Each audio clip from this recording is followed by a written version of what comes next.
Hi friends, ఈరోజు story చాలా ఇంట్రెస్టింగ్గా ఉండబోతోంది. శృతి కోసం పెద్ద ఇల్లు ఉన్నట్లు నాటకమాడుతాడు రాజ్.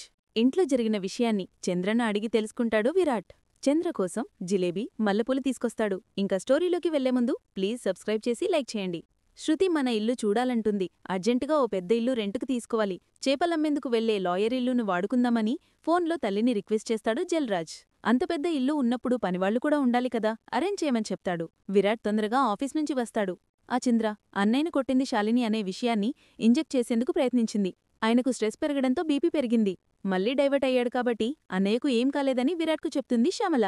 ఏం జరిగిందని చంద్రన్న అడుగుతాడు విరాట్. జరిగిందంతా చెప్తుంది చంద్రకళ. నిజం బయటకు రావడం కన్నా శాలినిలో మార్పు రావడం ముఖ్యం. మాటలు పడటం నాకు అలవాటైపోయింది. నా గురించి ఆలోచిస్తే క్రాంతి మనసు ముక్కలవుతుంది. అది నాకిష్టం లేదు బావా అని చంద్ర అంటుంది. శాలినిని కాదనుకుంటారు కాని కడుపులో బిడ్డను కాదనుకోరు. బయటకు పంపించలేక, ఇంట్లో తిరుగుతుంటే చూడలేక అందరూ బాధపడతారు. పసిప్రాణం గురించి ఆలోచించి అయినా శాలినికి అవకాశం ఇవ్వాలని చంద్ర చెప్తుంది.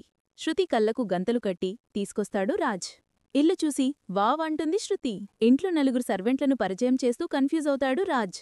స్వాతి అలా ఉంటుంది, ఇలా ఉంటుందని పనిమనిషి చెప్పేసరికి రాజ్ షాక్ అవుతాడు. మేడం పేరు స్వాతి కాదు, శృతి అని ఏదో కవర్ చేస్తాడు. శృతిని తీసుకొని వెళ్ళిపోతాడు. చంద్రకళకు జిలేబీ అంటే ఇష్టమని తీసుకొచ్చిన విరాట్ నోట్లో పెడతాడు. అలాగే ఇంకోటి కూడా తెచ్చానని మల్లెపూలు చూపిస్తాడు. ఈ పూలు ఎందుకు తీసుకొస్తారో తెలియదా? ప్రేమలో పూలు తీసుకొచ్చానని చెప్తే ఎందుకు అడుగుతున్నావని విరాట్ అంటాడు. చంద్ర జడలో పూలు పెడతాడు విరాట్. ఇప్పుడు కార్డ్సాడబోతున్నావని విరాట్ పేకముక్కలు తీస్తాడు. పొద్దున పూజకు వెళ్లాలి ఉంది, ఆటలేమొద్దని చంద్ర అంటుంది. రఘురాం తన గదిలోకి వెళ్లి జగదీశ్వర్కి జిలేబీ తినిపిస్తాడు. మల్లెపూలు తీసుకొచ్చి జడలో పెడతానంటాడు. ఎవరు చూస్తారు? మా చెల్లెలే కదా. నా భర్త నా ఇష్టమని దబాయించు అని రఘురామంటాడు. ఇంక తర్వాత కదేంటంటే రేపు గుడికి వెళ్ళకపోవడమే మంచిదనిపిస్తుంది శాలిని అంటాడు. క్రాంతి మనం వెళ్ళకపోతే మొక్కు తీరడం ఇష్టంలేక రాలేదని క్రియేట్ చేస్తారు క్రాంతి, కాబట్టి మనం ఇవ్వకూడదు అని శాలిని కాంతితో చెప్తుంది. ఇంక గుడికి అందరూ కారులో వస్తారు. అమ్మా, హోమానికి కావలసిన ఏర్పాట్లు నేను చూసుకుంటా, ఈలోపు మీరు ప్రదక్షిణలు చేసిరండి అని పంతులుగారు చెప్తారు. పంతులుగారు చెప్పినట్టే అందరూ ప్రదక్షిణలు చేస్తూ ఉంటారు. శాలిని మట్టుకు ఒక వ్యక్తి కోసం చూస్తూ ఉంటుంది. ఆ వ్యక్తి రానే వస్తాడు. ఆ వ్యక్తి శాలిని దగ్గరికి వచ్చి ఒక లిక్విడ్ బాటిల్ ఇస్తాడు.